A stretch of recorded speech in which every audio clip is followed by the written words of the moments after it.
प्रसादने आपलं पहिलं अर्धशतक झळकावलंय.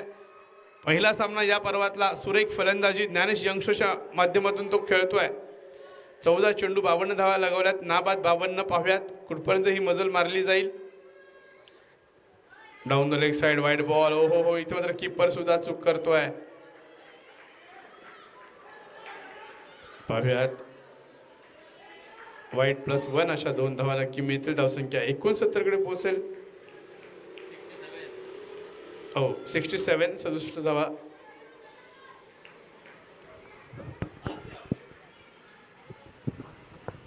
पाहूयात पुढचा चेंडू. पुन्हा खडापा चेंडू पूल केला. यावेळेस पाहूयात मोठा प्रहार करण्याची संधी, परंतु इथे चेंडू हवेत आणि फलंदाज मात्र जाईल तंबूच्या शेत. सुरेख झेल टिपला गेला. विशालला माघारी परतावं लागेल. विशाल नावाप्रमाणे विशाल फटका मारण्याच्या प्रयत्नात झेल बाद होतोय. नवीन फलंदाज येईल. पाहूयात 67 धावांवरती ही विकेट मिळवली आहे. पहिला झटका दिला गेलाय 4थ्या षटकातल्या 4थ्या चेंडूवर. नवीन फलंदाज Arnav Pathak.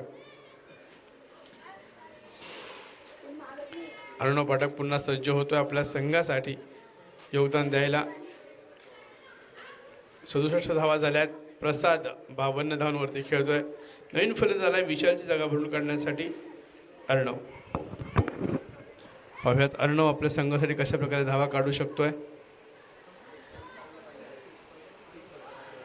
Down the leg side wide ball. हो इथे मात्र पाहतोय पुन्हा इथं थोडंसं फंबल आणि चेंडू येतोय. अडवला गेलाय लॉंग स्टॉप जवळ सीमाच्या जवळ वाईट बॉल. आणि ह्या वाईट प्लस काही धावा संघाच्या टोटलमध्ये ॲड केल्या जातील.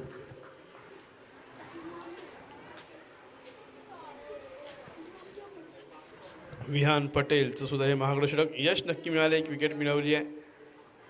अकुटापा चेंडू पुन्हा त्यावेळेस पूल केलाय. पॉवरफुल ब्युटिफुल सक्सेसफुल चौकार. 4 धावा.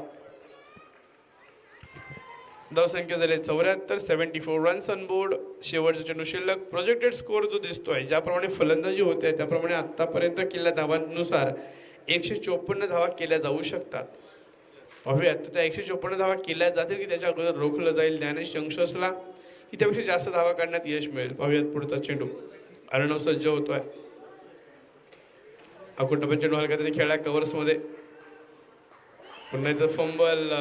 चेंडू क्षेत्ररक्षक हाताजवळ येत नाही आणि या 2 धावा पूर्ण केल्यात. 4 षटक पूर्ण 76 धावा. 76 रन्स आफ्टर 4 ओव्हर्स. 4 षटकांती 76 धावा.